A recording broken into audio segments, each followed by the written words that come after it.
Good evening and welcome everyone. Jalasi. Bienvenue tout le monde. Falcha.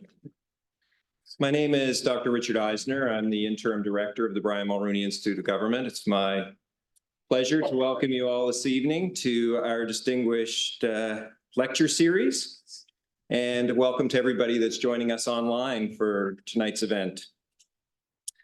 This week, we collectively mourn the passing of the Right Honourable Brian Mulroney, 18th Prime Minister of Canada, a great champion for StFX, a great loss to our community and to our university and to our country.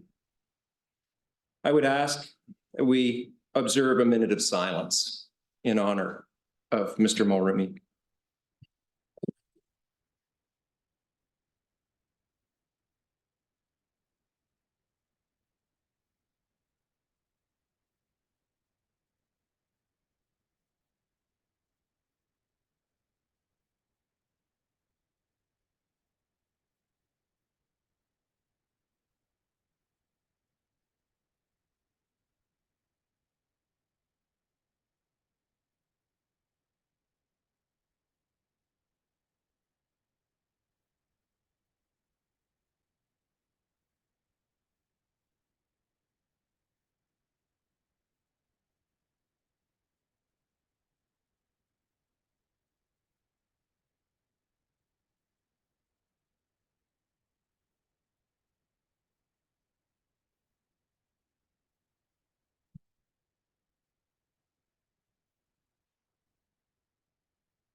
Thank you. I would like to express my appreciation to Dr. Anna Juslag, Research and Program Manager for the Mulroney Institute of Government, for organizing this evening's program. And I would like to begin this evening's program with a territorial land acknowledgement. St. Francis Xavier University stands on the lands of Mi'kmaq, the ancestral and unceded home of the Mi'kmaq. We express our deep gratitude and appreciation to the nations of Mi'kmaq who, since time immemorial, have loved and stewarded these lands and the beings that call them home. Colonization is not just history, it exists in the present tense. And while we strive to decolonize ourselves and our university, we know there's still much for us to learn. We are committed to doing the hard work of self-reflection and to repairing relationships with the Mi'kmaq on whose lands we reside, including embracing the Truth and Reconciliation Commission's calls to action, embodying their spirit in our day-to-day lives. We are honored to read them. This evening, we are honored to welcome Danny Graham as our distinguished lecturer as part of this lecture series hosted by the Mulroney Institute of Government. Danny has played a key role in this province in Mi'kmaq reconciliation, and he'll perhaps talk a bit about that. So we're very honored to have him. Since graduating from StFX 40 years ago, David has worked and volunteered in many sectors. He's credited with starting the Nova Scotia Restorative Justice Program and has worked to advance justice reforms within the United Nations and countries spanning 4 continents. He was a member of the Legislative Assembly for Halifax Citadel and served as leader of the Nova Scotia Liberal Party from 2002 to 2005. After leaving politics, Mr. Graham was the lead negotiator on Mi'kmaq reconciliation for the government of Nova Scotia for 10 years. And for the past decade, he has been the Chief Engagement Officer for Engage Nova Scotia. The work of Engage Nova Scotia has been part of a global movement to measure and improve well-being for everyone. Engage Nova Scotia is increasingly being recognized nationally and internationally as one of the leading programs in this field. It has built new tools to easily extract the findings of their large quality of life survey at groundbreakingly hyperlocal and demographically intersectional levels. Partners in all sectors and all levels of government are now beginning to rely on this approach to undertake more effective strategy, policy, measurement, and budget decisions. Please welcome me in joining Danny Graham, who will this evening present his lecture, How Can We Improve the Quality of Life for Everyone And following the lecture, we will have a Q&A session moderated by Dr. Linda Harlow-Stamker, Chair of the Sociology Department. Welcome, Danny. And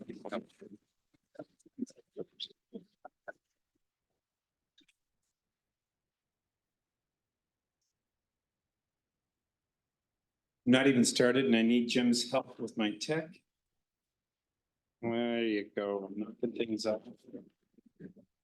it's really cool. Okay. Okay. Thank you very much, Richard, for the kind introduction. Thank you, Anna, for the hospitality, and thank you to everyone for the hospitality that I've experienced today. I'm truly honored to have this opportunity to share some ideas with you. I needed to go out to my car to get a blazer because when I was reminded that it was a distinguished speaker series, it's not exactly my form to be in distinguished dress in order to make that happen. Il fait grand plaisir d'être ici avec vous ce soir. I'm conscious of all the wisdom that's in the room and the joy that I had when I was spending time with students in classrooms today. It's just been an absolutely remarkable day for me to revisit a place that I call home. I want to talk a little bit about home in a few minutes, and I want to make sure that we have lots of time for questions and answers, because the wisdom in this room and the wisdom practically in the air of StFX is absolutely amazing. Yeah, so thanks for coming. Boy, when I look out and I think of the people who are here, friends for many years, and I'll tell you a small secret. This well, let me talk about what I'll talk about, and then I'll talk about this place being home. I want to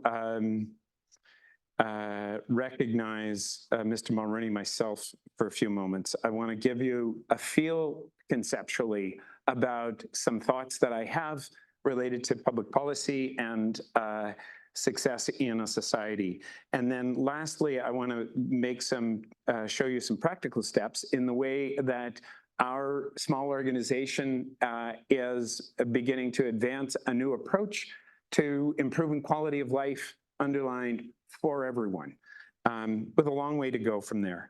So it's with great gratitude that I join you in these reflections today. I want to especially thank my wife, Lauren, for 2 nights in a row putting the kids to bed. She is nowhere near a Zoom link right now as I share with you my meandering thoughts that she has to put up with on a regular basis. This is home for me. This is a place I can't, there are times I'm feeling thin space, a concept that relates to the way in which our ancestors are with us and amongst us. And thin space for me shows up often when there's a time of loss, and in particular, loss of somebody about whom you care.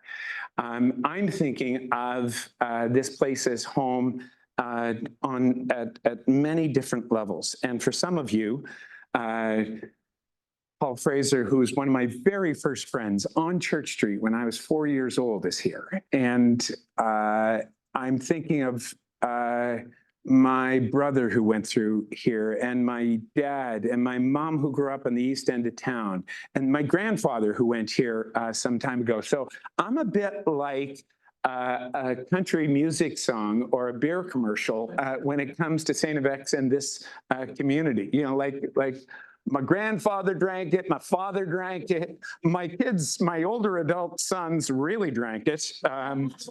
And I am part of that. I fell in love here, and I found my first voice at StFX. And first voice for anybody who is one of many kids, like I was, one of 10. When you go away and somebody's ready to finally listen to you, I was the 7th of 10 children in our family, but I found my voice here at StFX through organizations like L'Arche and through Students' Union. I found it in residence. I found it in the friendships that to this day are enduring and endearing for me.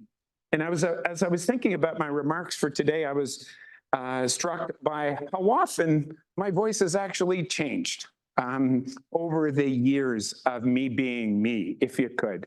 So indulge me for those moments when I sound philosophical and or sentimental, because I expect they will both arise. But I want to share with you really clearly that all the ways in which I've grown up in this community has given me advantages that I didn't really understand or realize until more recently in my adult life, frankly. But it began at a time when I was starting to do equity work tied to my time at Nova Scotia Legal Aid.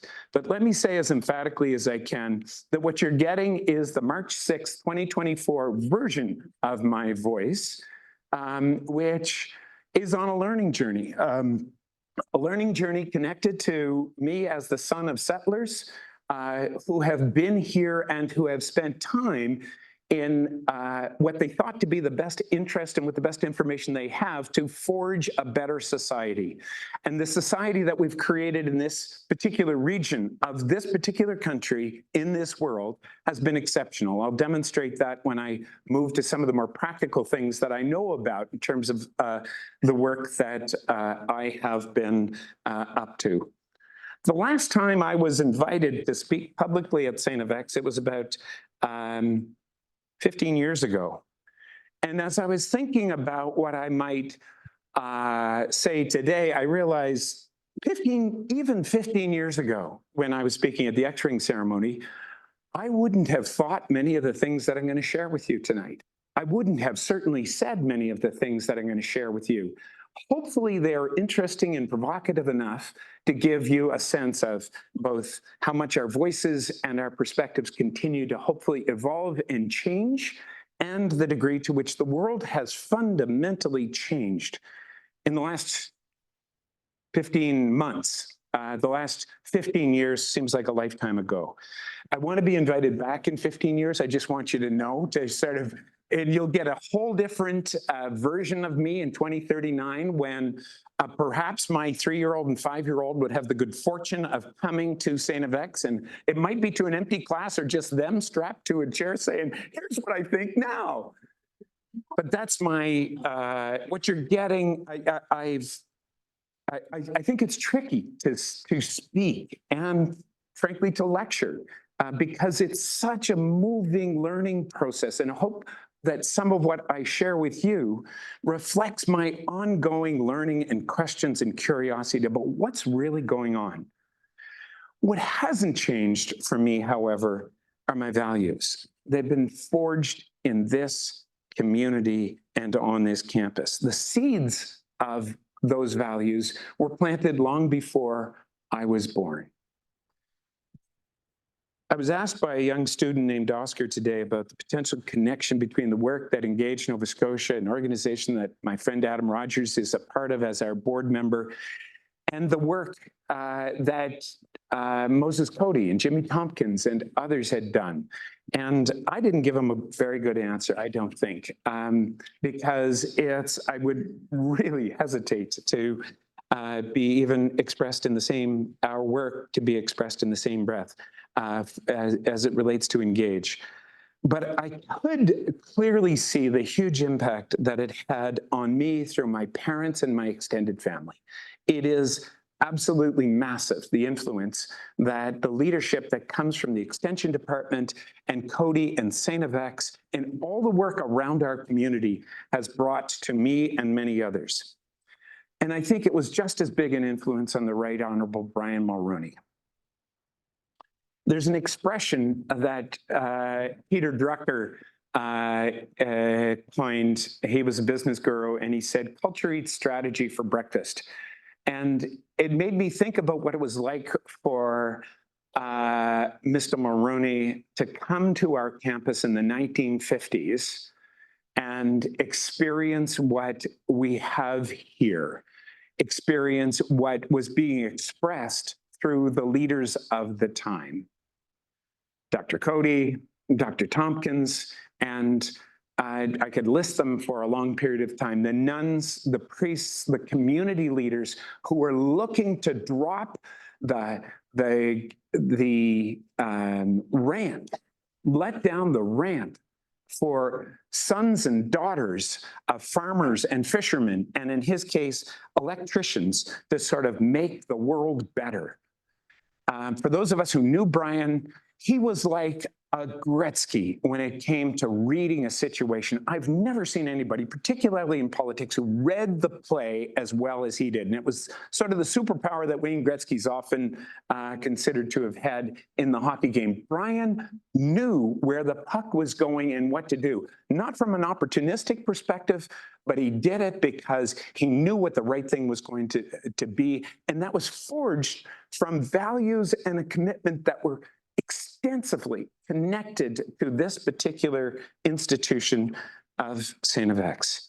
He wanted to make sure that everyone had a shot, that they could believe that anything is possible, and that they belonged.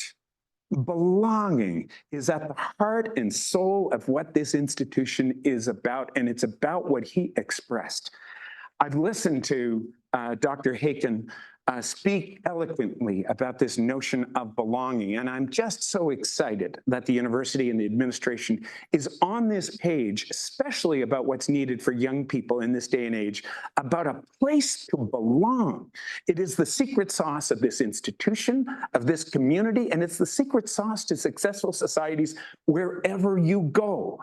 We need to amplify that in a big way. I'll talk about that in a moment, perhaps through the Q&A when we get into a conversation about the importance of social connections and belonging to people's well-being. So Brian left StFX with more than a degree. He left with an enduring foundation of values about the notion that everyone was deserving of dignity and capable of decency. Those two things are precious concepts that are desperately needed, especially the second one, the idea that everyone's capable of decency. My perspective on that comes from all the work that I've been fortunate to do as a lawyer in a criminal defense environment with Nova Scotia Legal Aid, defending people who didn't have anywhere near the kind of advantages that I had growing up. And it comes from having spent time in the halls of power and with people who have influence, and recognizing that across all of those differences, everyone has a story, and perhaps even those least like us have the most to teach us in that journey. Brian himself was the master of action. He was shaped by StFX, and then in return, as we can see here, he reshaped us. He was shaped by Canada, and in return, he reshaped Canada as a country. My first meeting with him was when I was the Students' Union president. I remember it as clear as a bell, fourth floor of the Students' Union building, and we were about to have a Board of Governors meeting. We were both on the Board of Governors, and I'm shaking the hands of Brian Mulroney. We get our picture taken. I don't know where that is, but we stayed in contact over many years after that. And most recently, when I was back on the board and he was building this place and we were making decisions and watching the vision just come into clear focus. Some of us, Andy, you would appreciate this, just understanding that level of determination. And I reached the point, because he could allow this, for us to each tease each other from time to time. He was the kind of person who could create that kind of space. And I think it was part of his relationship skills, his Irish charm, his confidence, occasionally his overconfidence about things that really made things magical for everybody around us. But it was something more personal that he did for me 20 years ago. I thought this part would be tough, and it might be, but let me just tell you a story.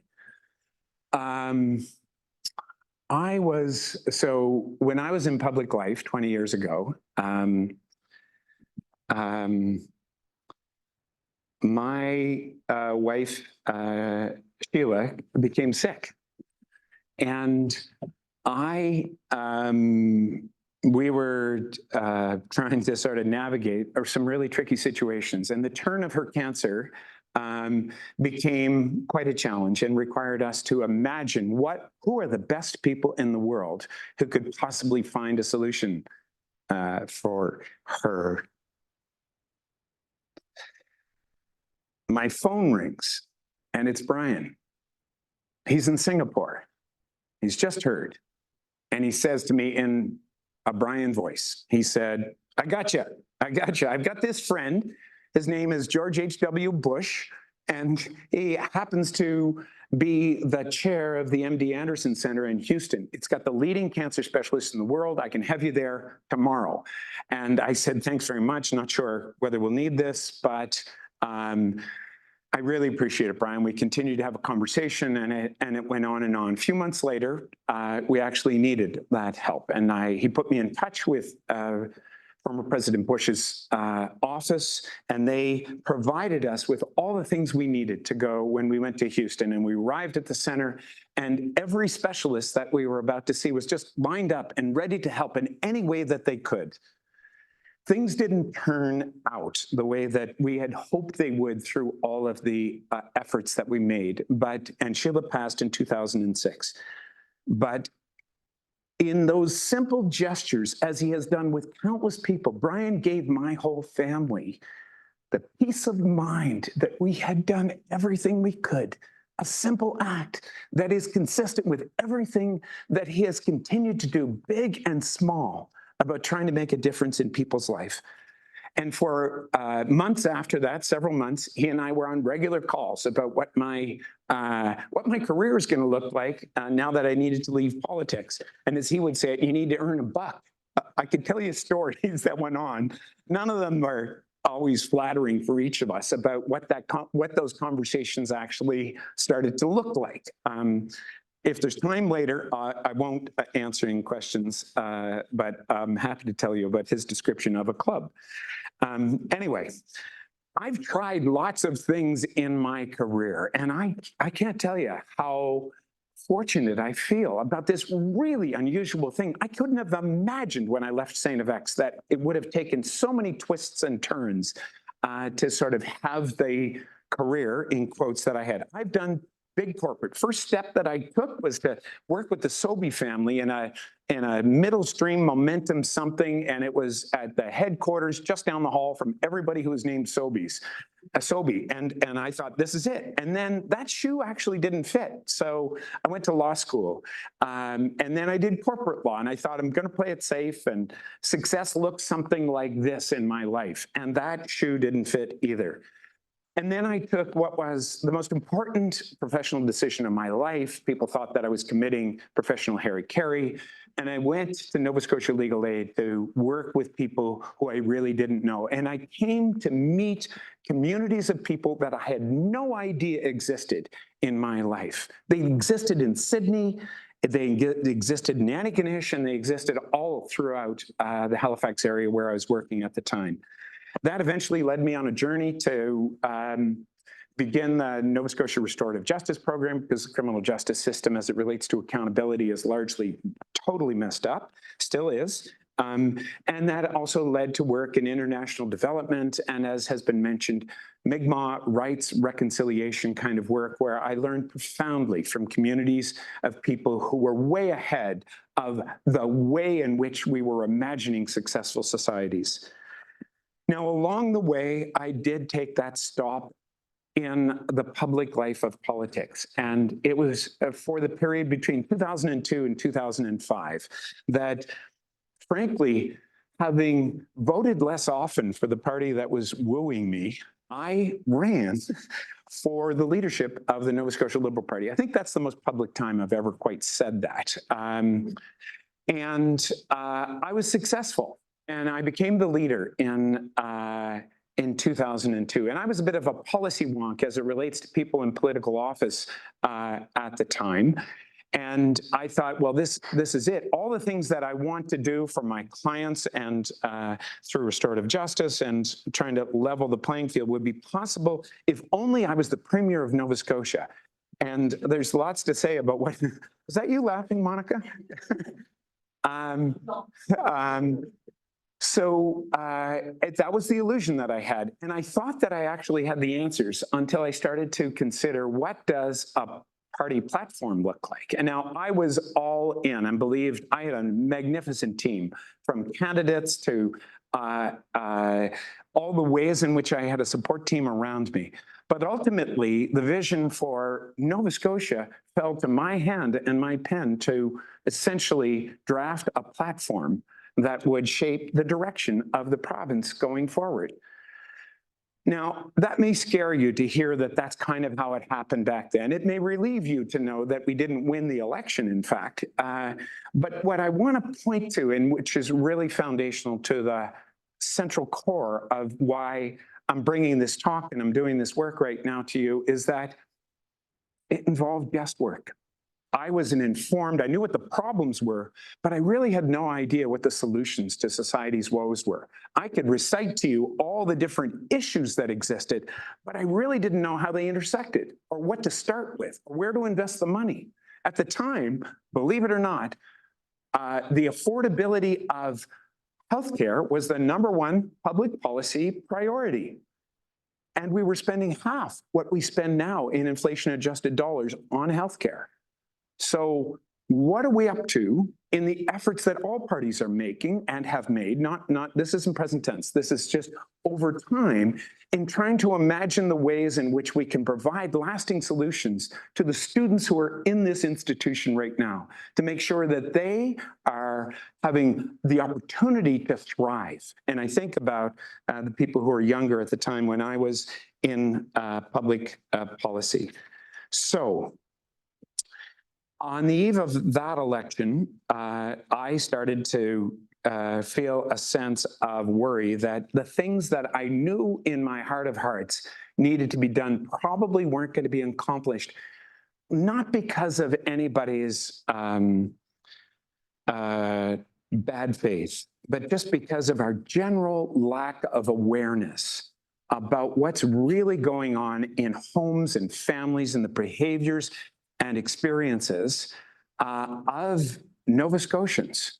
So I wasn't ready or suited. Brian was the Gretzky. I was a Pee Wee player, and after I left politics, after Sheila passed, and it put me on a course that I'm so grateful for, because it forced me to sort of get deeper into what are the possibilities for us to find solutions, lasting solutions to our everyday problems. And that really brought me to some questions for Nova Scotians. So I'm going to give you some insights on what it is that Engage Nova Scotia is doing, and then I'm going to use some tools for a moment to bring you fully into the conversation. So,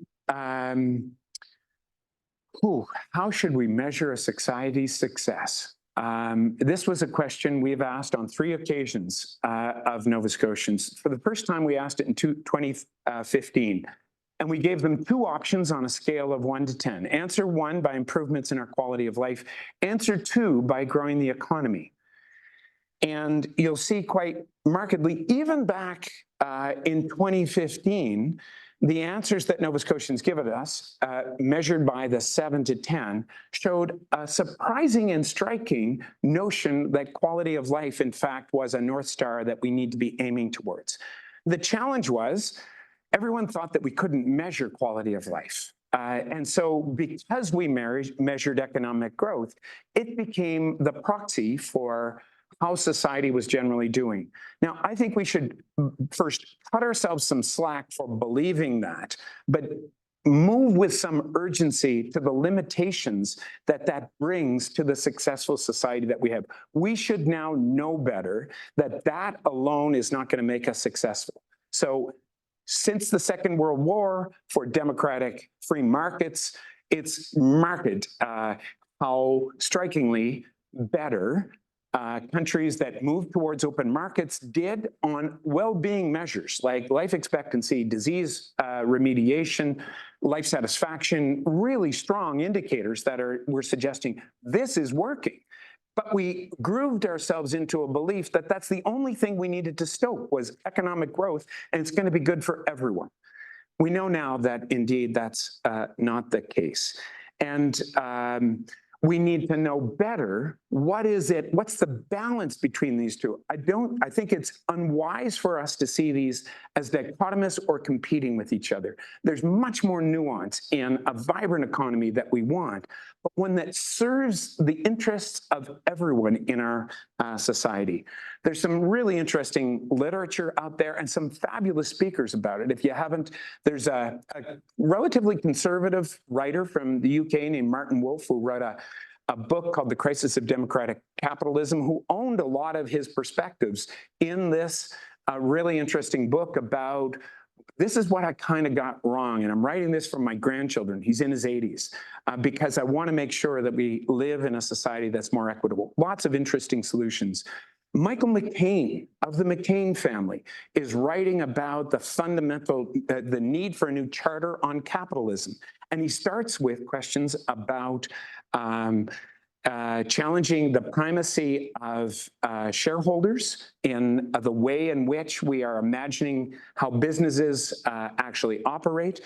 And he's also really calling out the questions of short-termism, as he would call it, in terms of business operations. So this is somebody who's made it, done it, and is looking back. And I heard him recently saying that, I remember my grandmother and my dad searing into our brain that the principle for our business is to serve the community. That's what we're about.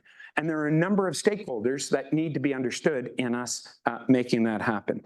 There's other work, for those of you who are more academically inclined, Kate Pickett and Richard Wilkinson's inner-level work. You can look at a comparison or an alignment of the happiest countries and the most inclusive economies, and you'll see that they overlap quite dramatically.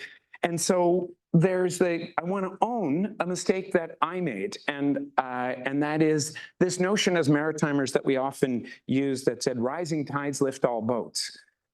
If you're not in a boat, it doesn't really help. If you're in a leaky boat, it doesn't help. If you're in a dinghy and everyone else's yacht is getting much bigger, that's a problem. That's a problem we need to square up. And I think it's a problem that increasingly is coming alive for us.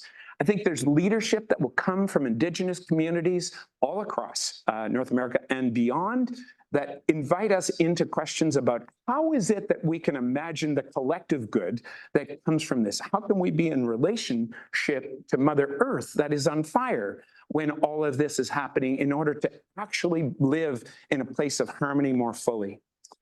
So our mission as an organization, as really described by this particular slide, we have for 100 years been saying, if only there was economic and population growth here in Nova Scotia, everything's going to be great. ... Hence, crisis of accessing essential services for us and more.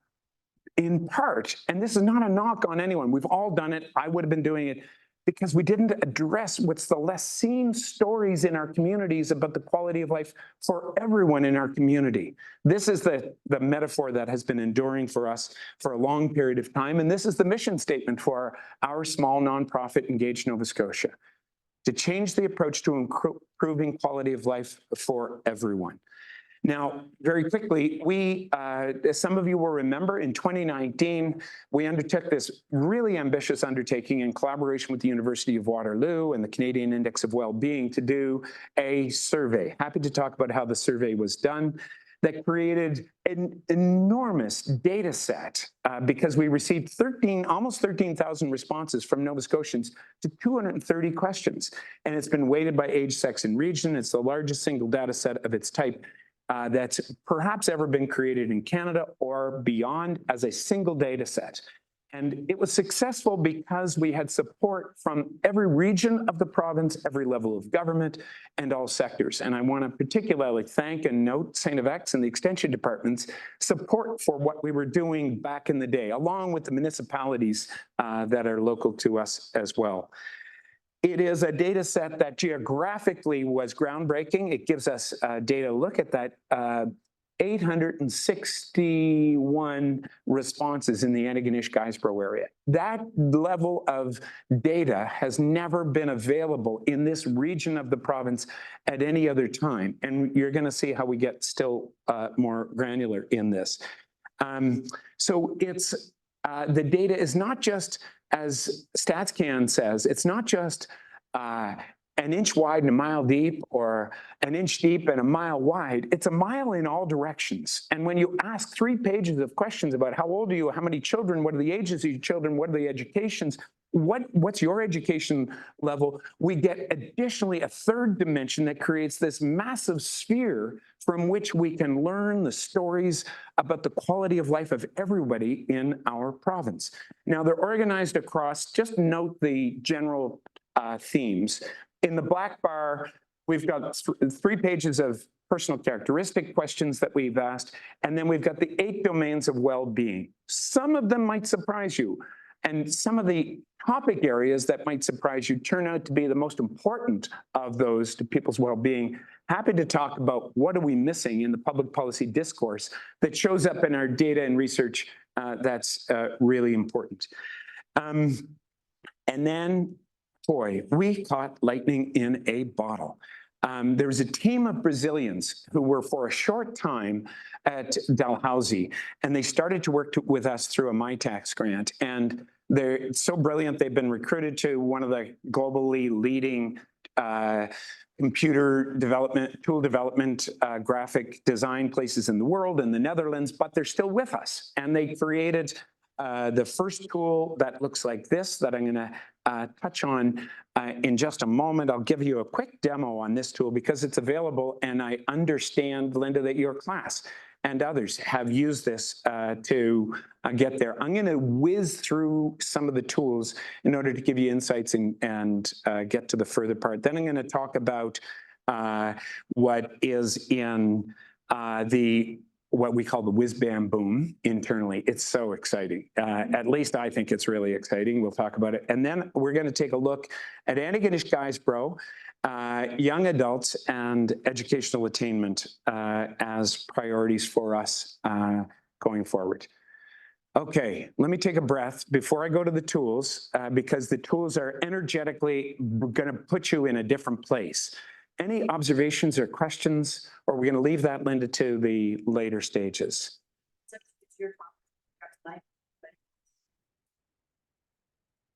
I'm not seeing quick hands, so let me just take advantage of that and move back to the tools, and then I'm going to come back to the slides in just a moment. So this one I'm going to be really quick on. So this is our, if you go to our website, engagenovascotia.ca, you will find on our fancy pants tools a look at, you remember those 8 domains that were color-coded just a little while ago? Well, they show up in here, and there are hundreds of questions nested in this tool, publicly available. A tutorial is ready for you to use.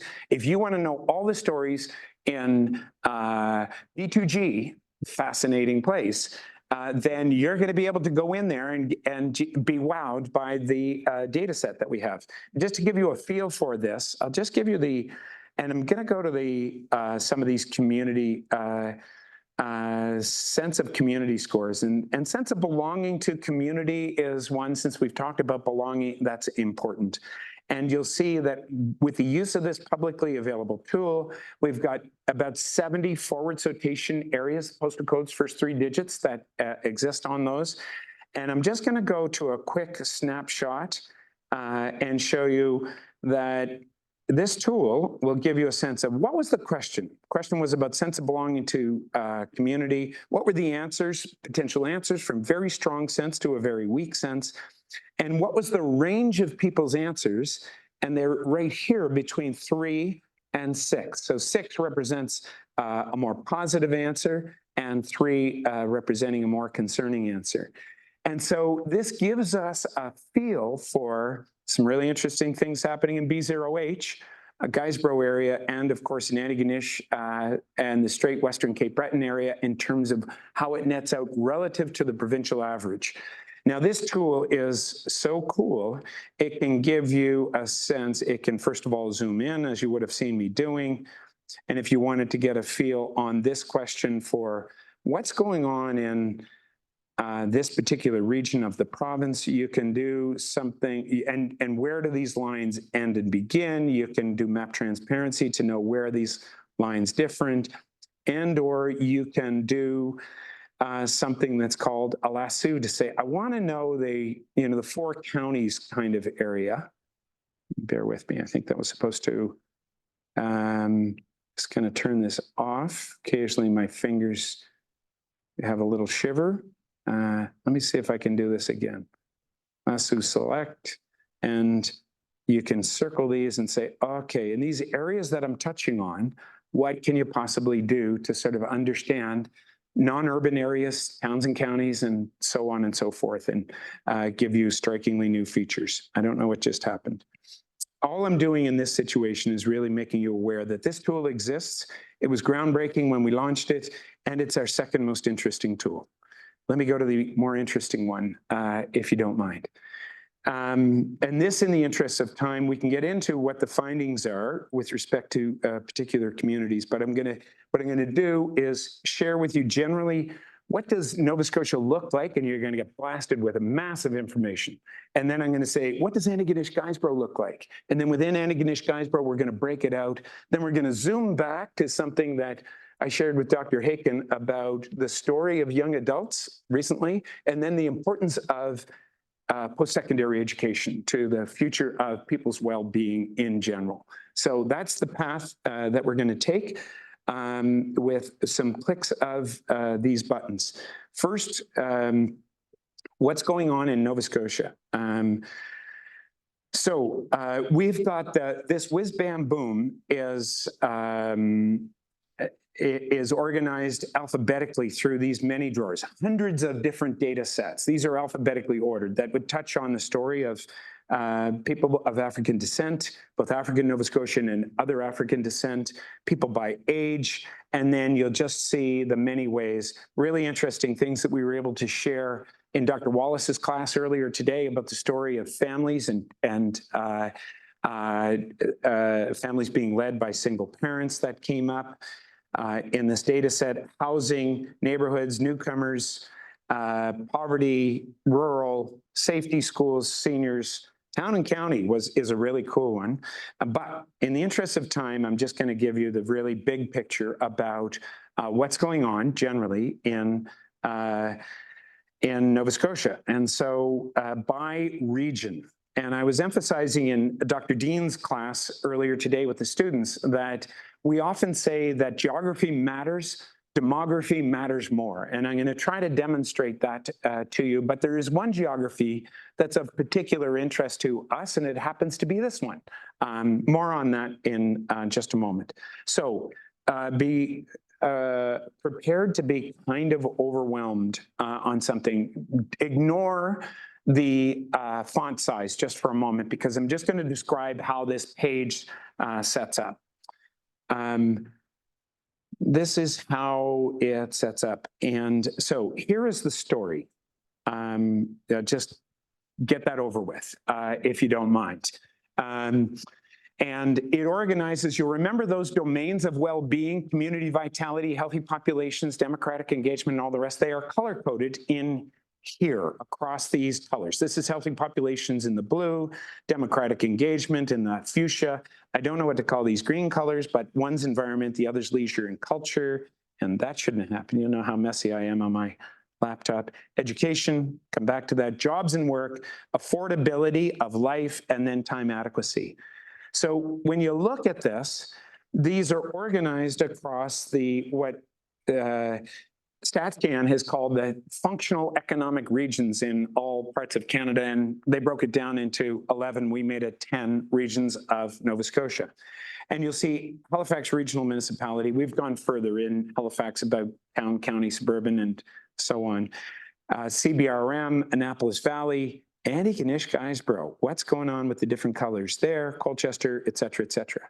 Now, what I can tell you is that through this whole coding, Yellows are strengths and purples are concerns. So the first thing that people notice when we give them the full picture is along the lines of, well, why is it so good in Antigonish-Guysborough? What's in the water? That came up in our discussions today. And how important are these differences across certain things? Our view is that the differences in Antigonish-Guysborough and in the Straight Western Cape Breton area related to community vitality are markedly different and warrant massive research, because it really, there's something particularly positive that has been happening that is making a difference there. And then as we zoom out, we say, well, where are those purples and where should we be concerned? Perceptions of the healthcare system and CBRM, huge concerns. Perceptions of pollution before we shut down because of Boat Harbor, the water concerns, the air concerns. This was in 2019. Get back to when the next survey is. So these things reliably showing up. And so you see very quickly, what's the story inside of this story for us to be thinking about? And we think it tells really interesting stories. And I'm going to take you on a bit of a journey about these really positives that show up for Antigonish-Guysborough and try to help you understand, okay, now we're geographically local, but can you tell me who inside of Antigonish, in the Antigonish-Guysborough area, are doing well? And the answer is actually yes. So I'm going to switch over just to this column right here that I'm on for all the things in Antigonish-Guysborough are going to be visible in the first part of what you're going to see. And then there's a disaggregated population of people in this region that will show up for you. And very quickly we see, okay, I'll tell you more about these Sustainable Development Goals. I coded this to the SDGs as well. That's a fancy something. Just going to code off of SDGs and go back to our the framework that we've been working on so far. Here's the story in Antigonish. This is the column that we were just showing you where it was really good in general. But if we take a look at the story in Antigonish for younger adults or residents, Antigonish-Guysborough, those with low income or with disabilities or who only have a high school education, this story is strikingly different for many of them. And so just taking you through the way in which this starts to play out, we've got lots of features. I won't go to all of them in this. We're able to see, okay, so if you are part of the overall average in Antigonish, it is a bit of an oasis of positivity where using that color coding, it only has notable assets. We only have notable assets relative to the provincial average here in Antigonish-Guysborough. These are the ideas, a lot of them showing up in the, will somebody help you if you need it? Do you feel safe? What's your sense of community? What's your sense of belonging? Something slightly different. Do you have people who you can count on to hold you? These are some of the most important elements of what is involved in well-being, and with a concern about childcare not being available here. I'm going to switch this out using the same tool, and we're going to look at the story of people living with low incomes in this area. And it looks like this. And we look at persons with disabilities, and it looks like this in this area. And if we look at young adults, it looks like this. And so there's a lot of work still to be done. And the good fortune is we don't have to guess quite as much. This isn't perfect. This is a sensing tool. It gives us a vision into, okay, what are the priority themes? Where, for whom are we going to make differences? I'm going to just amplify a little bit the young adult piece, and I'm going to go out to the education story just for a moment, and then go back to slides and hopefully finish up close to on time. So now that you can read what these are saying, I'm going to give you a very quick picture of Nova Scotia. Do you remember that one where I showed you what the 10 regions look like? Just hold that picture in your mind about how strong or faint the yellows and purples are. I'm going to make the argument that with the exception of, pollution in Pictou County and healthcare in CBRM, largely geography doesn't matter nearly as much as demography. Who are you in these communities? And so just doing some fancy finger work, I can go to this question and we will get to the age questions, and get ready to see this picture one more time. I'm going to give you the full zoom to see the stories where you actually start to get, by age, really striking concerns. Going from left to right, these are younger adults between 16 and 29. And there are so many issues to be concerned about. This is Nova Scotia wide. This is for all of Nova Scotia. And the stories related to, let's just go to those important pieces. If the secret sauce for this institution and this community relates to sense of belonging and community, is everyone experiencing it? And what do we need to be doing about these issues? Look at the really, really concerning stories about the self-assessed mental health of younger adults here in Nova Scotia. Just a really, something that is alarming, I would suggest. And I'm not sure if the trend lines are bringing us in the right direction. This can't be fixed on its own or just by standing up institutions to treat people who have mental health crises. We need to be imagining, how do we reconsider the way that our society can organize to reduce the demand on the challenges associated with mental health and the healthcare system more generally? Lots to say about that. Let me go to the questions related to education next. These are ones that I shared with Dr. Haken, and I think they're important for us as Nova Scotians to understand when we're trying to say, what were the nuns and priests and community leaders around this community trying to do when they stood up this institution in the 1800s? When they went out into the places where they were trying to say, kind of important that we give you the opportunity to level the playing field and move on in your life. They were saying that education intuitively was really important. This will show you just how important it is. This is the story across Nova Scotia for people who have high school education or less.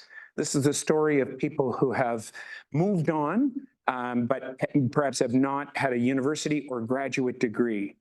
And you'll see pretty quickly the really striking differences that show up in how people's life is more generally.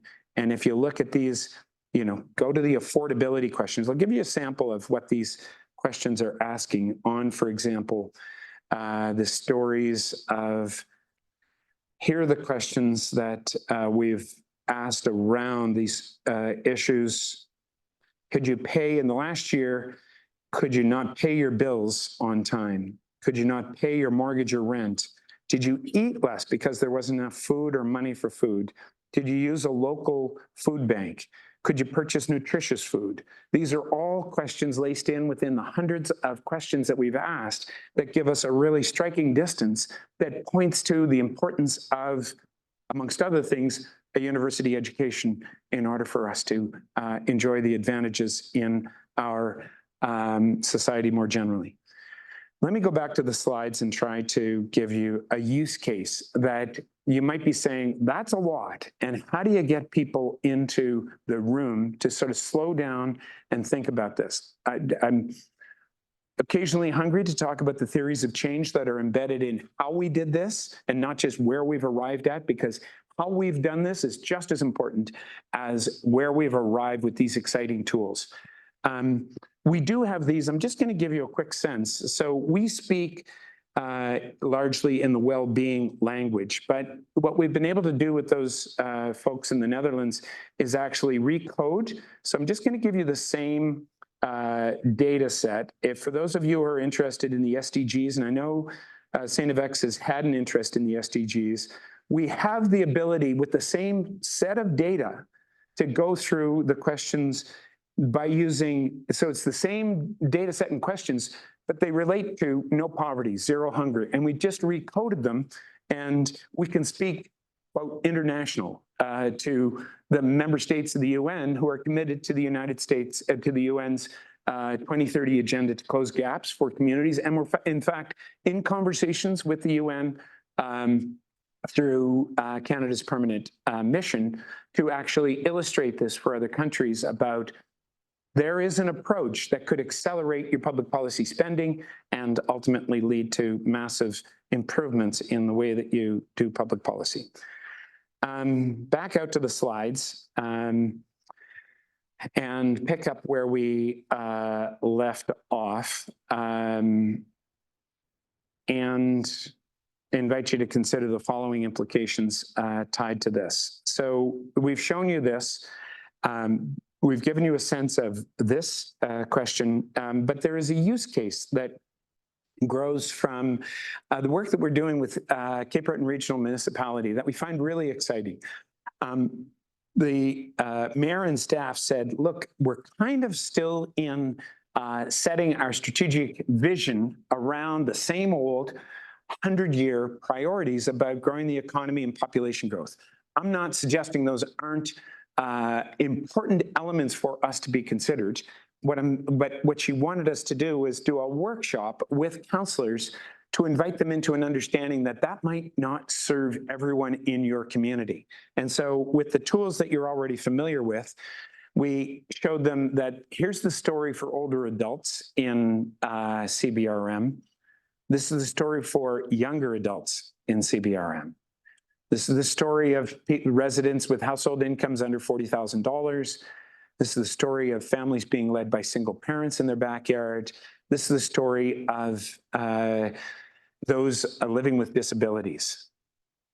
And so to our absolute delight, as a starting point, they have begun to look at a new goal with social inclusion as it, and they put wheels under the bus by striking task forces on these topics. On housing, they're picking first. They can't do everything.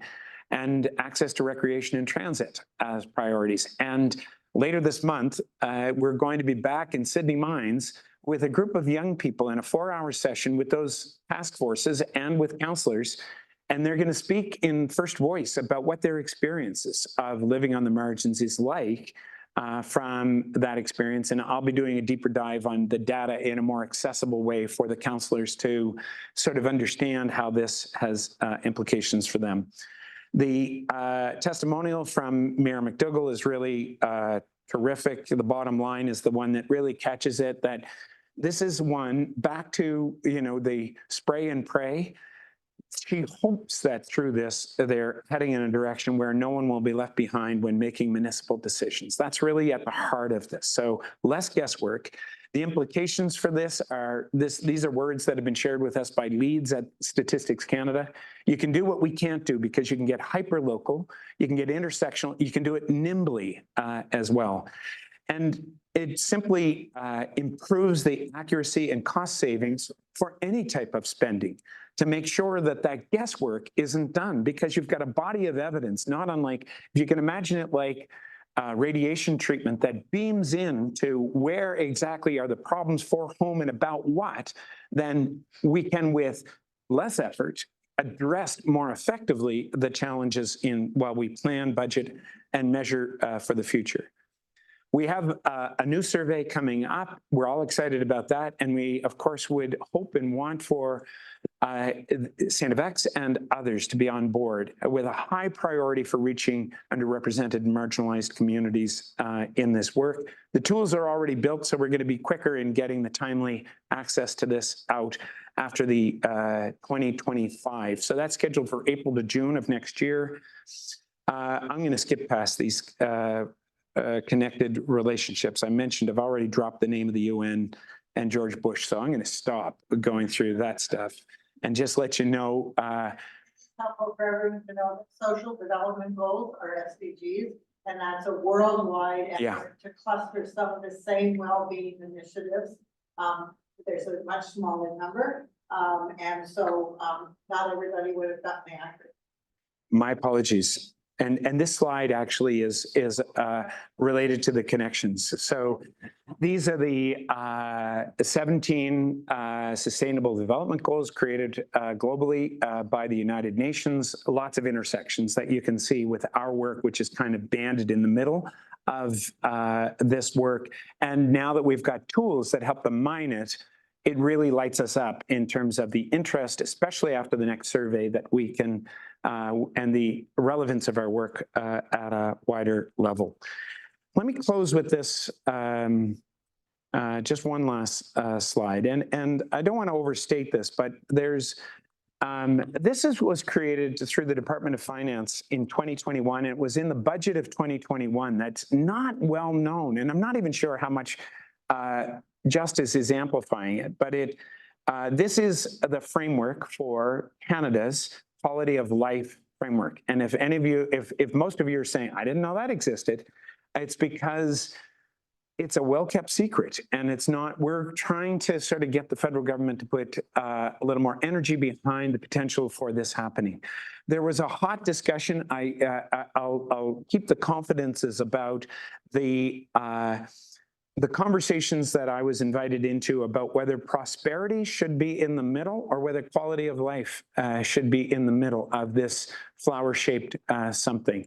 And it was, I think, from my perspective, a big win that this notion of quality of life is in the center. And that's not the end of the answer, to the point that I could be back here in less than 15 years saying, in fact, it should be the health and well-being of Mother Earth that we should be putting at the center of all of this, that really should be the driver of the choices that we make around the flower about how all of this comes together. That's the download, and that's what I wanted to share with you by way of general information, and I hope it sparked questions for you to come from. I've got this lapel that I hopefully haven't wrecked, Jim, that Linda and I are going to just go over here and set up, and it'll allow us to field your questions and move on from here.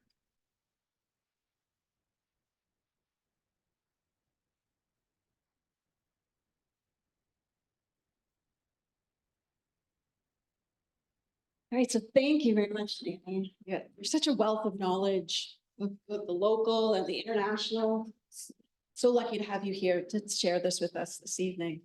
So we have, I don't know how long we have. We have as long as I guess we want. So any questions?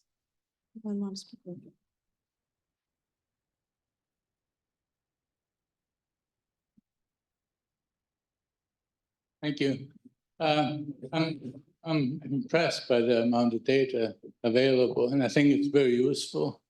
I want to share a story as well with you. In 1999, I went around the province, a few places, including in Sydney, to do the People Schools on the Economy. And we had 6 sessions that we met at the Marconi campus. And ironically, and we spent the whole day, every Saturday we will meet. So I will go over, and it was an amazing experience. Now that brings back to Extension and Cody, because they were my partners. We were working together. But in the conversation that took place, a lot of this evidence came out, people themselves. So when your notion has to be done at the local level, people have to be included at the local level, and quality of life and so on is a critical component. And the people in discussing, they recognize that. So that I think, I congratulate you on doing that, but I think we had a way of doing it too earlier, without all the data, but now we have the data which you should use more productively. Yeah, thank you. Let me just emphasize that the concepts that we are talking about have been around, particularly in Indigenous worlds and worldviews, for a long period of time. And I think that there's a lot for us in our learning journeys to unpack about all the ways in which we have presumed that, for example, growth is great always for everyone. And that instead there are ways for us to sort of see things through a different lens. And so what we're providing is too much of the efforts that have gone into that type of work have been flattened and ignored, in part because some of it just never hit the mainstream conversations about how we should reimagine our societies. Our hope is that both through deep and rich data combined with tools that are nimble and compelling, we're able to bring people into a place where, all of us into a place where we can't kind of look away anymore. We can't blink, we can't hide. The more that we're able to effectively bridge the stories and experiences of people with the data that speaks for itself, I think the more reliably policymakers will start to move in a direction that levels that playing field more often. That's really the novelty of the work that we're trying to add on to.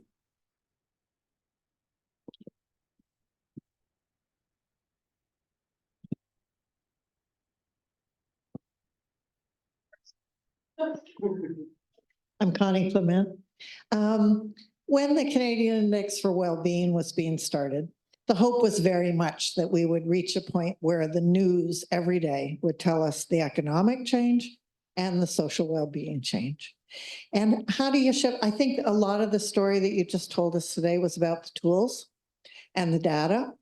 And you took us eventually to the story of youth and people living with disabilities and people living with less income in Antigonish. But it took us a long time to get there tonight.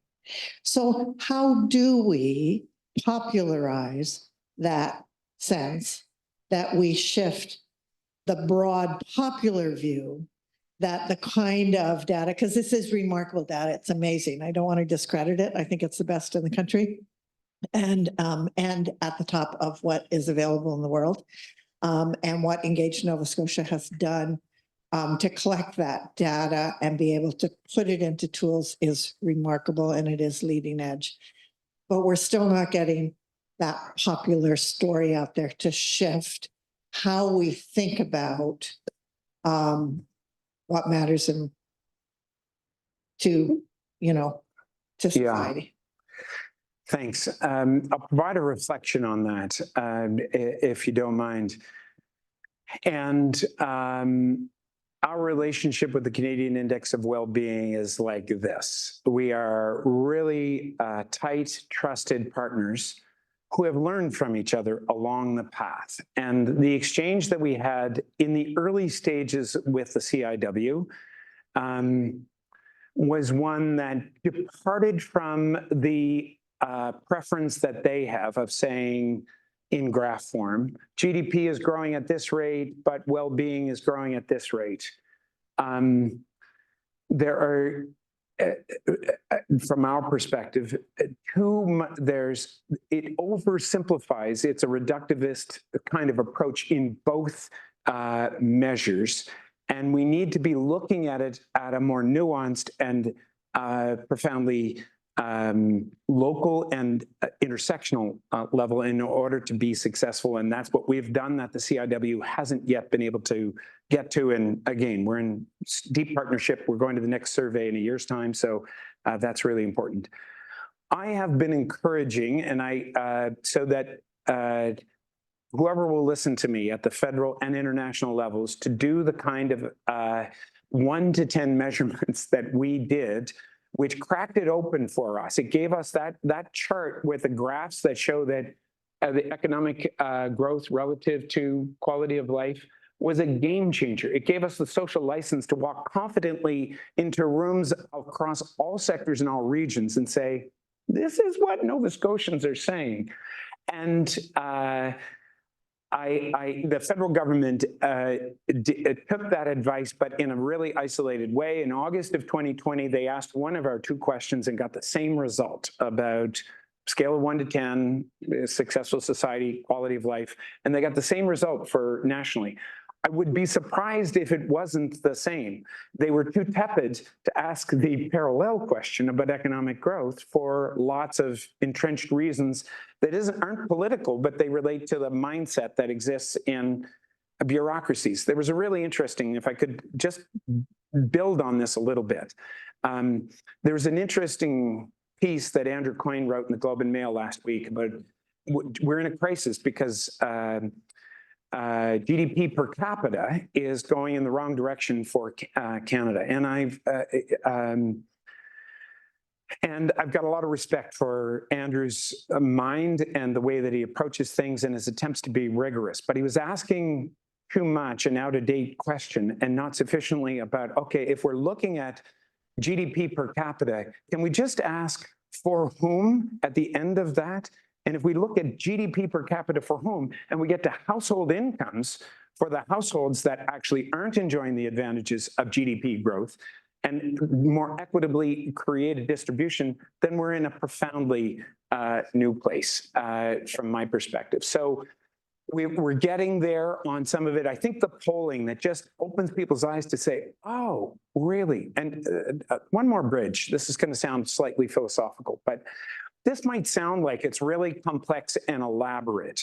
But I think that question about how should we measure a successful society is one that at the end doesn't leave people in polar political kind of places. It's the answer to that question about quality of life is one that in the answers, it doesn't strap somebody to this experimental new age progressive idea. It actually is something that brings them to their natural home that is consistent with, oh, right, we all should have a good quality of life. Isn't that what this is about? And so the more we can slow people down to the richer question about what a successful society looks like, I think it gives us the leverage points from which to be working with all the communities of people. I agree with you. I think part of my point was that we're still learning how to tell those stories. Yeah. And we're in our infancy of telling the stories so that they get heard broadly. That's all. And it is always the disaggregated data that gives nuance and reality and closeness and heart to those stories. But, yeah, 100%. Thank you so much, Danny, for sharing those stories tonight and the intimate stories as well. That was a special treat. Of course, I'm fascinated by restorative justice and the state of restorative justice in the province. And I'm wondering if your data tells us anything about the quality of life and measuring what matters regarding the state of restorative justice here in Nova Scotia. It doesn't tell us enough. I assume most folks are familiar with restorative justice, but for those who aren't, it's a concept that actually traces back in all of our roots, no matter what continents we might have come from or whether you are part of Indigenous communities here on Turtle Island. And it involves a notion that it is an approach to bringing people together to address what needs to happen after harm has been done to someone. Nova Scotia has been on track to be one of the leading jurisdictions in the world on that particular issue.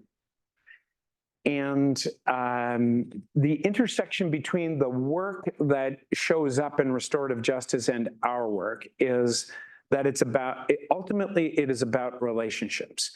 The strength of a society and the well-being of individuals comes down predominantly to our ability to get along. So we've got lots of information, and we've shared this with the RJ Lab. We've shared it with the Department of Justice as they've tried to unpack this. We've disaggregated concerning stories about trust and confidence in police and the justice system for marginalized and historically underrepresented communities, which they need to, everyone needs to be paying close attention to. But we haven't gotten to a place where we're able to focus on the conversation that's about restorative approaches more generally.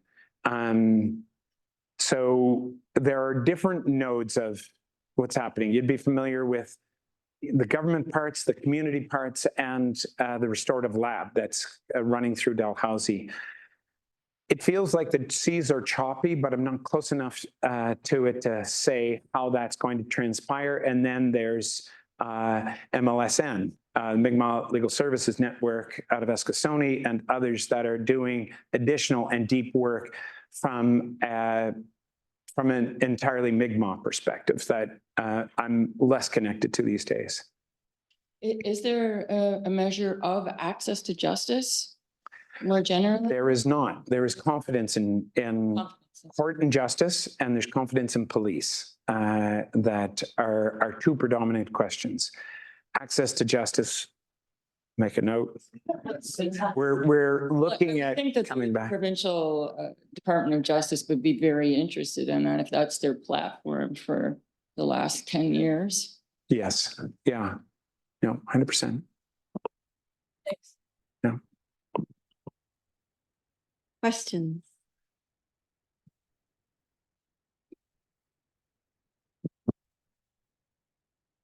Linda, Annie, again, thank you for being such a champion of this work. When I think about where we're going as a university, what worries me is the future. And this next survey is going to have crucial data for us to understand.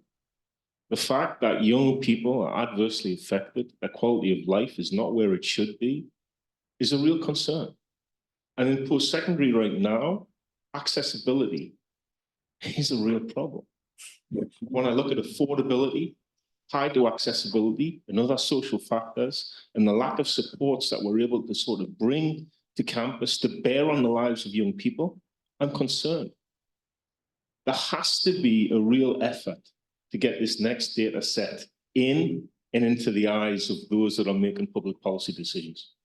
And I'm a big supporter of this. So thank you very much. That was more of a statement than a question. But I am a big champion of this. And this province needs those data. We need to look forward.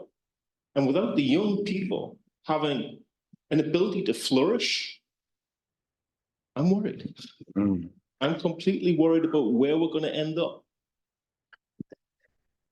So a few things that come up for me in relation to that. Amongst the things, and this came up in the gender and public policy class that I was part of this morning, where I was able to demonstrate that you might think that there's little connection between the challenges associated with housing and post-secondary education. You might say, well, how connected are those? And it's not just about having a place where from which you can go to university. What I'm talking about is related to the access to the foundational wealth that families need in order to create the cushion for their children to be able to access the growing costs of getting a post-secondary education opportunity. Single parents are 5 times less likely to be owners of homes relative to being renters.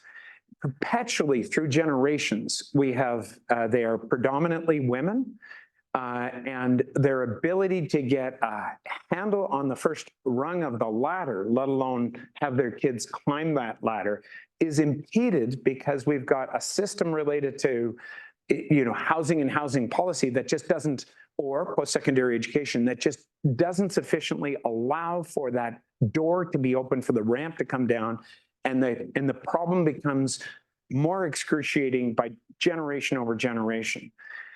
A matter of real interest for me, a dream of sorts, is in Canada and elsewhere, and the UN is actually just starting to play with this as an idea, borrowing from Wales, is to put in place well-being of future generations legislation that actually it puts a filter for public policy decisions through a lens that ensures that the choices you make in public policy, the budget decisions, the climate and related issues are filtered through the lens of what's in the best interest of the generations not born yet. And if we did that 20 or 30 years ago, we'd be in a fundamentally different place, I think, if it was effectively done, than we're in right now. So it's important that we consider the granularity of this, but then there are also sticks that, to the carrot and stick analogy, that could amount to, that creates for any place. And I'm just saying it's a larger concern or a larger question that could be considered as we move to the balance of making things happen for people. So yeah, maybe I'll just leave it there for now. I think about coming into the industry of higher education. At the time, I was a student of Michael Marmot and thinking about what that meant and how to translate removing barriers through education to change the quality of life outcome. And I think today, now that you're beginning to sort of move away from just that thing of education and get into the granularity, this is a fantastic opportunity to really think about the difference we can make. And that's exciting. So thank you again for your work. I'm so excited about where you're headed with this, because I think it's going to be a game changer in how we approach some of our well-held views about what education is and who it's for, more importantly. It's for everyone. Yeah. And we're forgetting that. Yeah, there's a, and this to the challenge of our times. And I was feeling it really when I was in the classes today. And I feel it, frankly, as a parent. I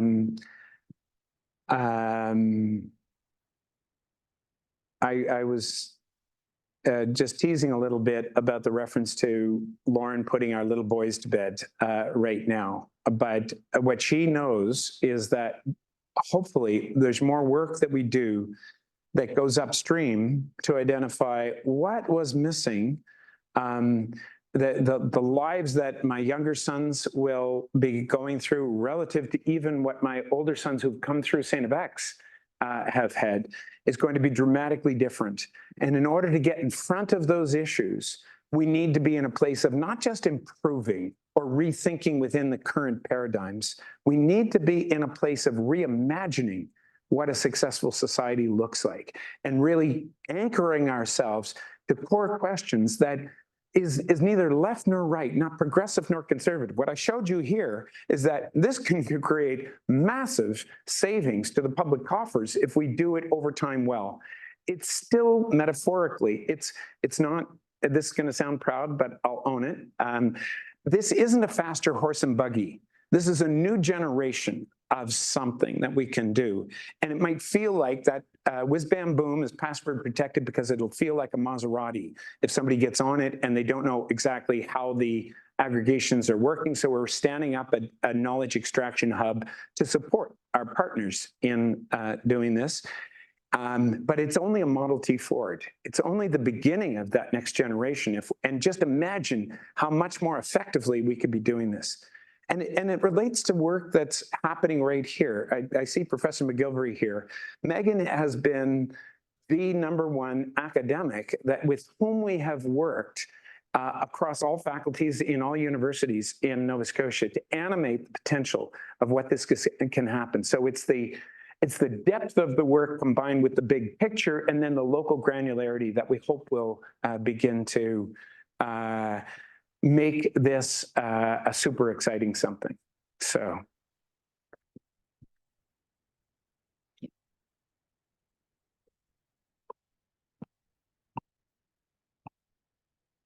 For me, I'm seeing two main issues that are affecting our quality of life of people in Nova Scotia and will continue to impact the quality of life. And they're not really two related issues, but the one being the expensive housing or lack of affordable housing. Let's just say, like, if your house that you would have bought 3 years ago is twice the value today, and also the interest rate. So that's like a double whammy.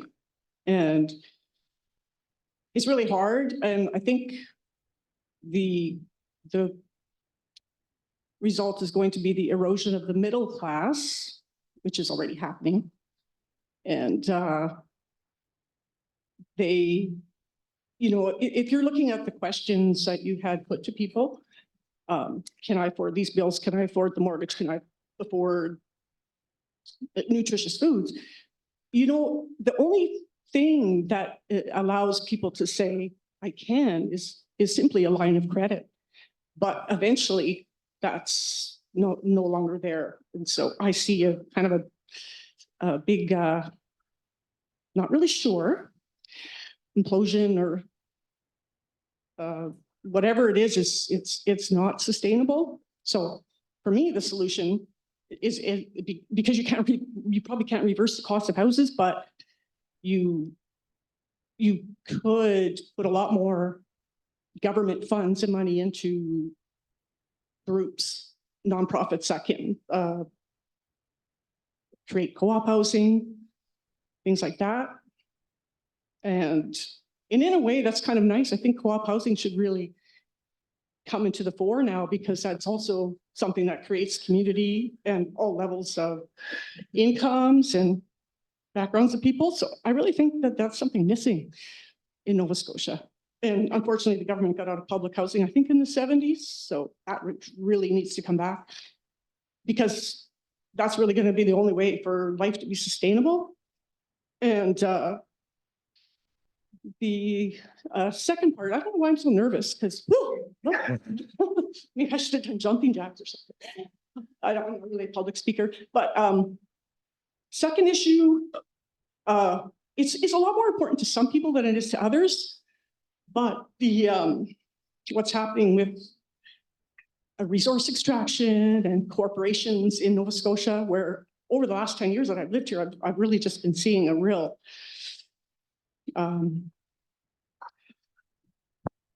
negative effects of corporations. And when you look at forestry, when you look at mining,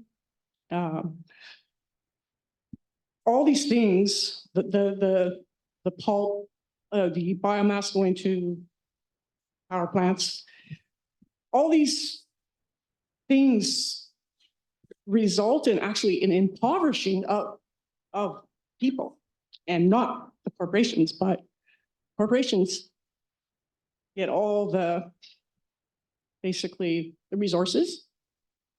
And if people want to protest, which they have and they do, they will get arrested.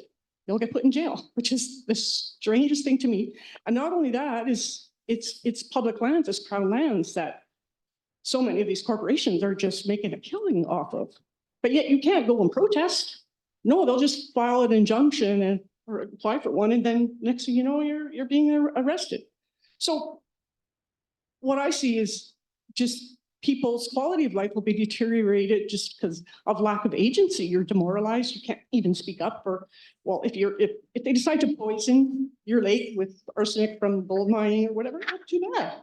You can't actually do anything. You'll be, you know, and if they decide to spray glyphosate, and unfortunately that's coming in with the latest corporations coming in to take the last big trees or trees, because it's become very lucrative. And this is probably one of the last fiber opportunities for the logging industry, forestry industry, whatever you want to call it. But it takes away from all the people that use the forest in hunting, trapping, indigenous uses, everything like that. So I really see a huge problem with corporate capture in this province and other provinces as well, such as New Brunswick. So I think something has to change. I think people should be given more agency, and corporations should be given a lot less rights that they have today. And just Thank you. Thank you. Two reflections on that. The housing issue has so many layers, and it seems to be a punted football across different levels of government, that where the ability to have sort of a strategy that's coordinated to address the needs related to housing and assets is it's one that I have not spent a lot of time in, but obviously needs a great deal more attention. I have a perspective that what we're seeing in the tents and parks are an expression of something that has happened, that has been happening in our society. It's just been less visible because it hadn't broken through the sores of our neighborhoods and communities. Now it has. And so perhaps there'll be something more comprehensive that we're able to do, not just to address the housing issue, but recognize that's a symptom of many other failures for us to address the concerns in society. On the resource extraction stuff, this is a huge pain that Canada's and Nova Scotia needs to sort of come to terms with, and it relates to that, our economy has predominantly depended on resource extraction of many different types, from the fish to the timber to the beavers to the tar sands and so on. So there's something in the nature of the need for us to have a reimagined economy that's more nimble and responsive, that is squarely in front of us. Again, this isn't an area of expertise for me, but it seems rather obvious that that's maybe a painful adjustment for us as well. Yes. I'm coming.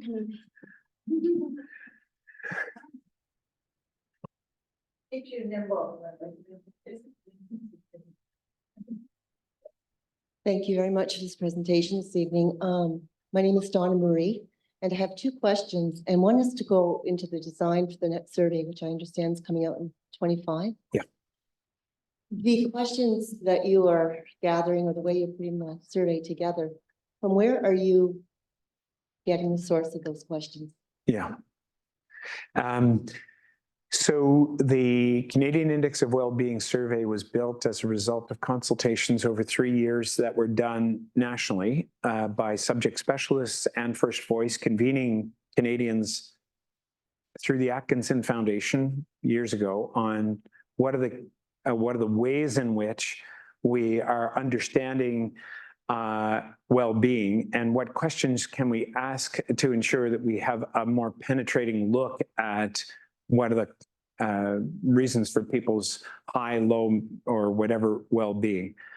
We're in a process right now. We've been in one really since we first started the reveal of our results, of circling back to all the parties with whom we have a relationship, saying, to what extent do the questions that we've asked you reflect the best questions that you think we could have asked, at what improvements can be made, and what questions were we not asking? And we've got a long list of questions that we want to put into the next survey. And the general response we get when I have this conversation with the CIW is that, yes, we get it. Everybody wants new questions, and everybody thinks that the survey is too long. So there's a balancing act that we are in about what goes in. I've got some ideas that we're working through right now with various parties, and we're welcoming input from all sources on how could it be improved.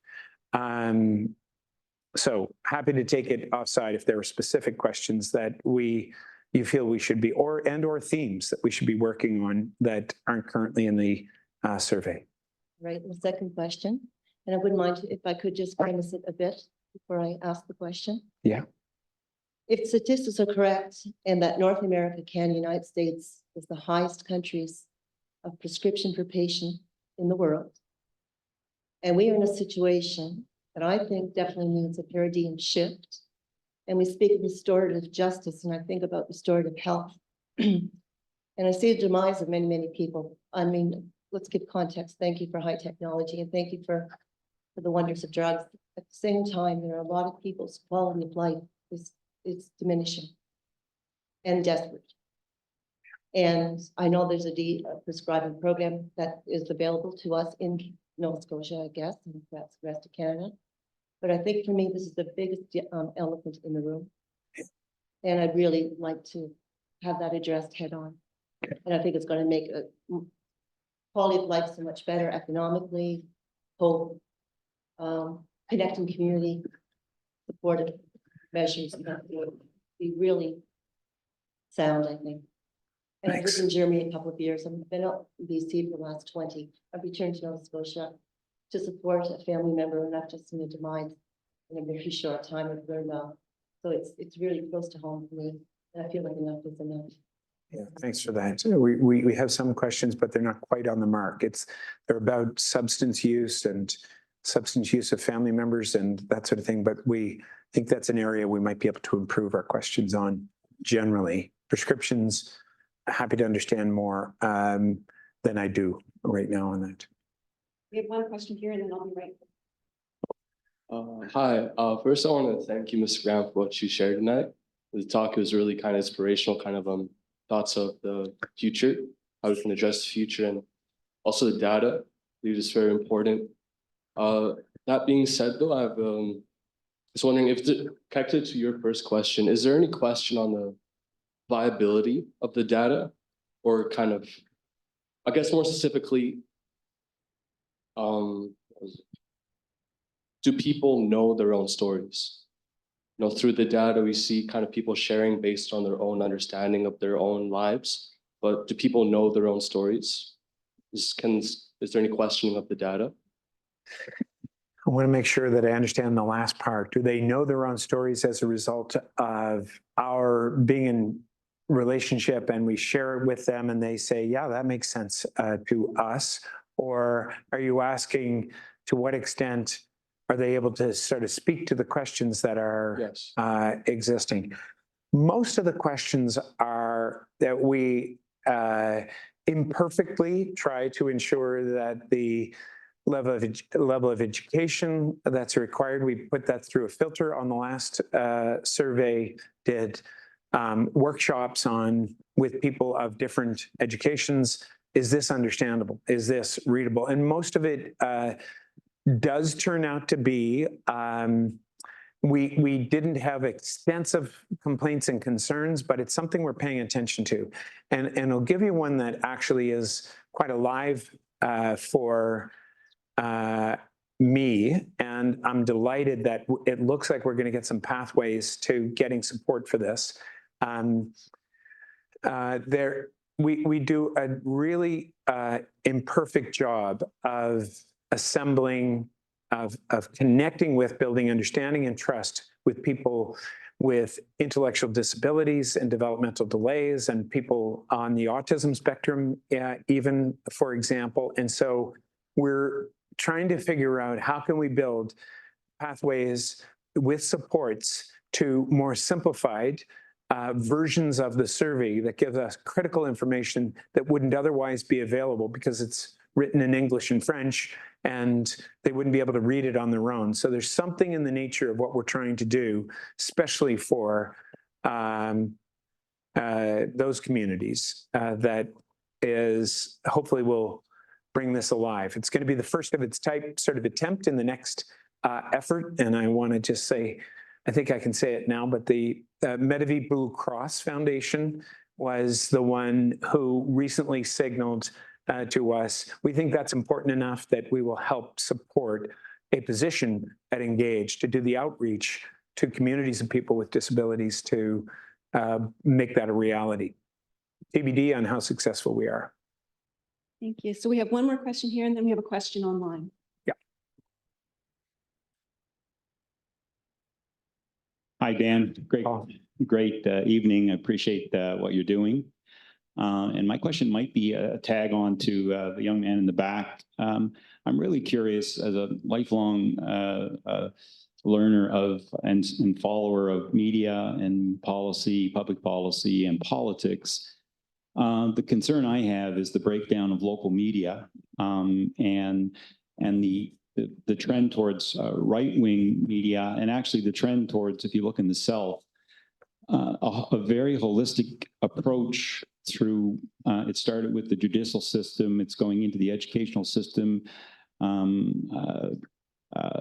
If you follow politics in the US, you'll see that there's many affronts on society.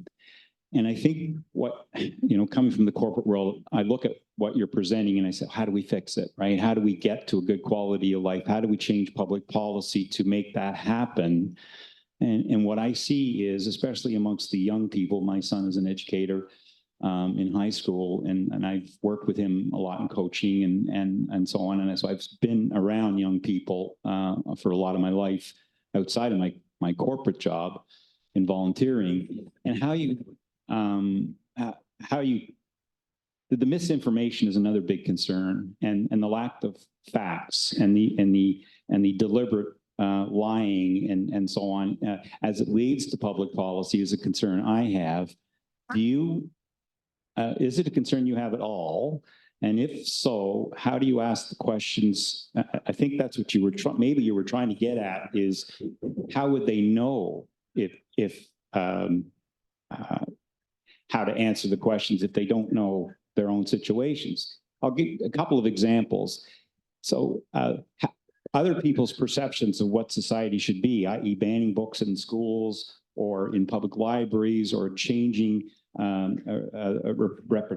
reproductive rights and so on, based on somebody else's viewpoints of what the quality of life should be, is one thing. But how do we get to where the right view of quality of life is? If there's misinformation, is what I'm not sure I'm asking a good question, but I'll throw it out to you.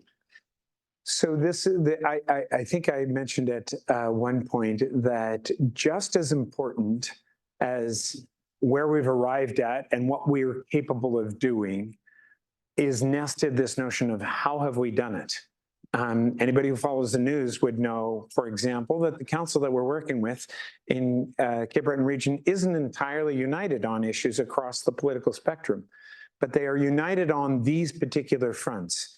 And the way that I think we have been somewhat successful relates less to how are we going to fix their thinking, and what are they following, what are their world, how do we correct them, but instead, and this is really foundational, and I think it takes us back to my perspectives about what I saw in Brian Mulroney. It started from a sense that what has broken down there's a quote that I used in one of the classes today from E.O. Wilson from Harvard, late professor, and he said that the problem with humans is that we have Paleolithic emotions, Stone Age emotions, we have medieval institutions, and we have godlike technology. And the confluence of those things are creating much of the chaos that we are experiencing right now, because everyone's clicking and the amygdala is just lit up, hijacking us in our brains like crazy. And it feels like, to those people who are resistant, that they're being strapped to an experimental rocket. And what we need to be able to do is actually bring about a way that everyone trusts a container within which their worldview is not judged before they walk into a room. An open will, an open heart, and an open mind is what's needed. And the fundamentals from this institution about recognizing not only is everyone deserving of dignity, but they're capable of decency is a tough stretch when we're being ourselves pressed with really troubling perspectives that are inconsistent with the better angels of our nature all the time. And so I don't think there are any solutions. There are instead conditions that we can create for people to have better conversations than the ones that they're having. But that requires considerable skill, moving at the speed of trust, and really having an open heart and an open mind to everybody's view and not trying to persuade them. That's tough. I know how tough that can be, to sort of really be in a place of equanimity and, frankly, love. It is at the essence of love. It's about if I were to sort of attach myself to a word tied to that. And I think that we need love as a concept in all of its confusing manifestations more prominently centralized in the conversations we're having about the path forward. If we don't have people feeling like the big things that are happening to us are like actually coming home, it's more like a coming home to, okay, good quality of life for everyone. Can we agree on that? Answer yes. Let's stand shoulder to shoulder and work it out. Would be kind of and it's why we've received interest. If you caught the slide from the Office of the Mayor of New York and the Club of Rome and all of these other folks, and we're not sure if they're ready to be in the kinds of conversations about how you do this. And so Nova Scotia is the petri dish within which I think we can establish a proof of concept, not just about the data and the tools, but about belonging and connection and trust, and the pathway to doing this in a manner that lights up what's inside us already and brings possibilities to the conversations that will happen over decades in order to get us back to this kind of place. But I believe that it's possible. I absolutely believe that the arc of history has always brought us to greater unity. And we now have at our availability the tools, the technology, the podcasts, the research. If we feed that side of ourselves instead of the darker angels, if you will, in us, and we're all capable of it, then we will get there. We just need to be talking about the better angels of our nature in order to be in the place that our kids deserve. Full stop. Okay, so we have a question from Andrew Beckett watching online. Andrew, You know him pretty well. Danny, do you have any early thoughts as to what shifts have taken place since the pandemic?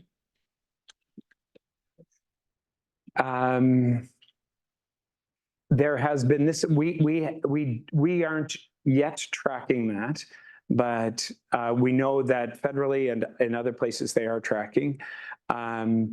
The self-assessed mental health is the most concerning thing that's is tracking in a concerning direction.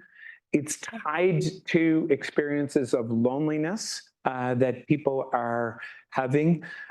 So, I do believe that the secret sauce for what we saw in all those yellows for this area is something for us really to amplify. And I think that, and I don't know where it will necessarily lead, but I think that self-assessed mental health is something that's closely tied to all issues tied to social connections and life satisfaction and life purpose. So just to bridge, Andrew, I apologize. My answers can be long if you're listening. And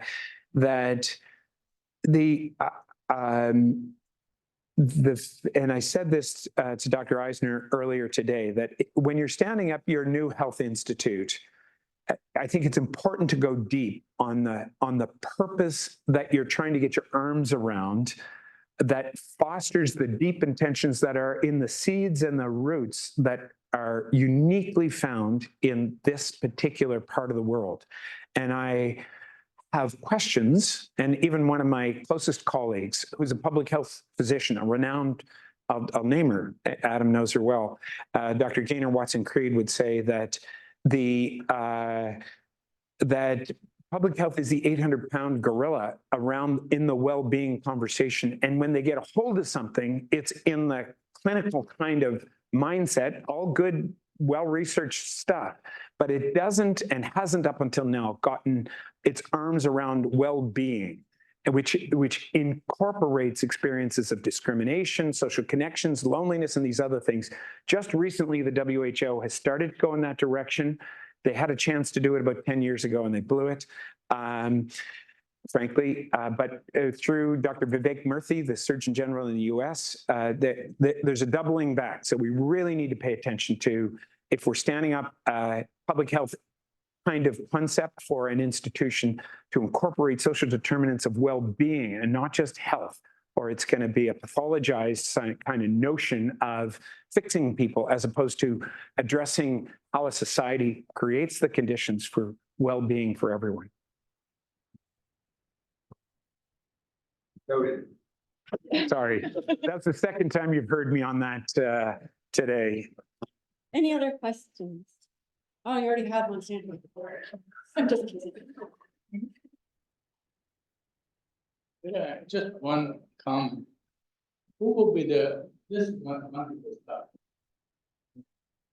And but again, and this one, who are the agents of change that obviously we want fundamental shifts to occur? It would have to be at the personal level, that would be at the policy level, it has to be at the society level. So who would the major agents be? Individuals, government, institutions, and what would we need? You know that we're getting into this notion of smart specialization and so on. Which really means the community does it itself on the bottom line. But it needs an institutional component to it. I'm just wondering what your thoughts on that. I'm not sure if there's a single node. I think it's an all hands on deck. Everyone's responsible. I'm oriented towards back to that notion that culture eats strategy for breakfast. We need to be talking about the culture of healthy societies. What does it take, and what are the goals that we're all shooting towards? Really commit to them, and then hopefully the kinds of things that we're able to do become the tactics pieces, more tactical around, okay, so what do we need to do? Is a good quality of life for everyone something we can all get on the same page about? And if we can, then we're in a place to accelerate the pathway to making that happen. I don't want to be naive in suggesting that there's a light switch, and I certainly don't believe that the responsibility belongs to any one party, and that includes governments in the aggregate. The ability for government to do visionary things has become contracted over generations. Just look at the tracking on trust globally, the Edelman Trust Barometer and others, just showing that a trust in everything. And Canada's, in a concerning trend around this. So it needs to be a combination of all players that are asking deeper and harder questions than the ones that we've had. So we're really keen to play our part in all of that, but it needs to be joined at the elbow and hip with everybody who can bring about that change. Do you mind if I just, because this I can hear the hook coming right now, and I can feel it. So I'm going to share with you a short story and finish with this, if you don't mind. That's actually connects us back. Is that okay? Certainly. It'll be short.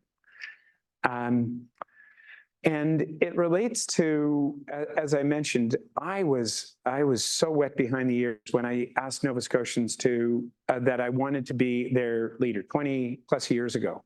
And I remember going to Pier 21 for the launch event for my campaign to become the leader of the Liberal Party.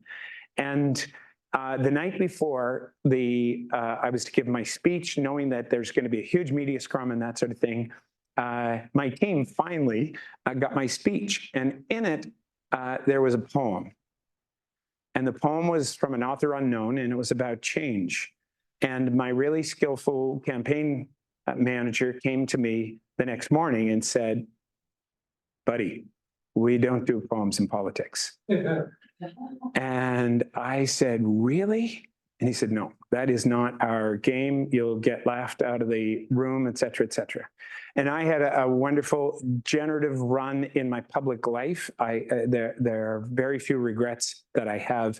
But one of those regrets is that I never actually anchored myself in that poem. And the poem goes, if you always believe what you've always believed, you will always feel the way you've always felt. If you always feel the way you've always felt, you will always think the way you've always thought. If you always think the way you've always thought, you'll always do what you've always done.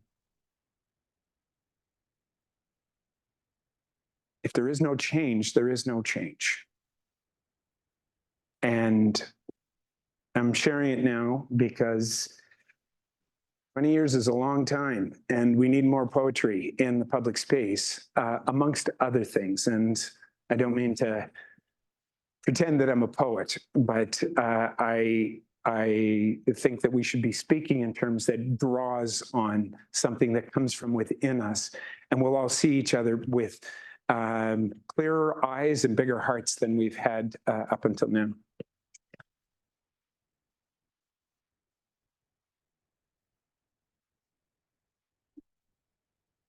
Thank you very much. I'm just going to pass it to Anna here in a second, but just wanted to kind of add 2 cents worth, or I don't know what they're worth. So change makers, we have students out here. This data is not as complicated as you might think. If I can follow it, anyone can. So, you know, if you're doing a paper that you don't have to use data, but you want to throw a little bit in there to impress your professor, and then it opens up a whole world to you that you don't know about. It's free. It's just a click away, and you can have so much fun. I know fun and data don't always go together, but please, you know, think about that as putting that into the work that you do here. Secondly, when you talked about love, it made me think in our academic calendar, we have the 7 lessons from the grandfathers, and love is one of them. And I think that that really speaks to a lot of the work you've done and your commitment to the province and to all of our own well-being. So thank you. Thank you.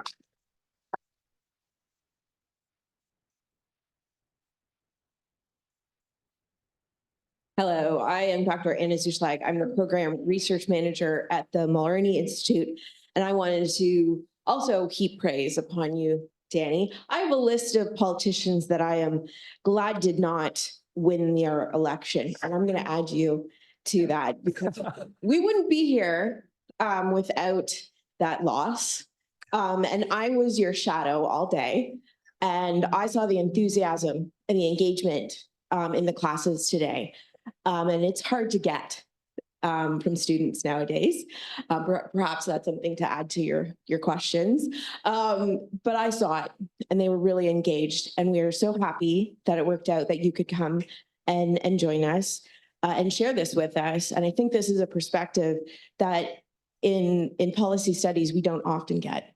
And I really like the idea of we're all capable of being decent. And we were all I've heard you tell so many stories today. Multiple times. Multiple times. And I wanted to kind of conclude with a story of my own because now I've met you face to face, and I knew that you were a StFX grad, but I didn't know your roots in the community. And so we were chatting when we first met this morning, 12 hours ago, and I was telling you about where I first lived when I came to Antigonish 4 years ago. And I said, I lived on Territory Drive, you know, up the highway towards Cape George. And I thought, what sort of landmark could I give him so he would know where I lived? And I said, do you know the hospital? Do you know where the hospital is? And in that moment, you could have put this come from away directly in her place and said, know it. I was born there. And you had the decency to let me just go on believing that I was telling you a place that you had never experienced. And then you said, oh yes, Mahoney's. I spent some time at Mahoney's Beach. Anyways, I wanted to say thank you. I think we've all grown and learned today, and we just appreciate the fact that you took the time to be here. And I have token of our appreciation for you and for Linda. Linda, you got your steps in, so we have a little token for you as well. And thank you to everyone coming. I know evening talks are always the easiest to get to, but we're so happy that we can give you this opportunity. So we're happy to have you here. Thank you. Thank you, Danny. Thank you.